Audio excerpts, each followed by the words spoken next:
শান্তিপুরে নাকি 80 টাকায় আনলিমিটেড চিকেন বিরিয়ানি পাওয়া যাচ্ছে, কি সত্যি নাকি ইয়ার্কি মারছে? চলে আসো তো দেখবো। কি দাদা 80 টাকায় চিকেন বিরিয়ানি? হ্যাঁ 80 টাকায় চিকেন ব্যানারে লিখে রেখেছেন, কি সত্যি কথা? সত্যি কথা দাদা, এখানে হ্যাঁ? আমাদের মেনু কার্ডও আছে, এখানে দেখে নেন। আমার menu card ছাপিয়েছেন, 80 টাকায় 80 টাকায় unlimited? Chicken biryani unlimited. বসে কি খেলে খাওয়াচ্ছেন? ভুলভাল খাওয়াচ্ছেন না তো? না, আরে ওইদিকে ভুলভাল। তাকিয়ে বলুন।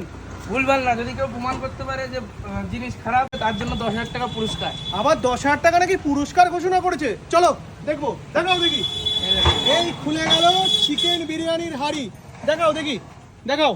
এই দেখেন আমাদের রাইস, এরকম ঝরঝরে রাইস হয়। আচ্ছা ঝরঝরে রাইস, উপর দিয়ে তো দেখতে পাচ্ছি পেঁয়াজের বেরেস্তা ছড়ানো।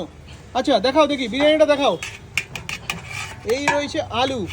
ওরে, এখানে আলু যাচ্ছে। আচ্ছা চিকেন কোথায়? চিকেন বের করো, খনি থেকে বের করো। দেখো চিকেন বেরোচ্ছে খনি থেকে, খনির মধ্যে লুকিয়ে আছে চিকেন। ও হো, এতটা বড় সাইজ। সাইজ কিরকম? 130 গ্রাম। হ্যাঁ 130 গ্রাম 80 টাকায়। আর 80 শান্তিপুরে টাকায়? এই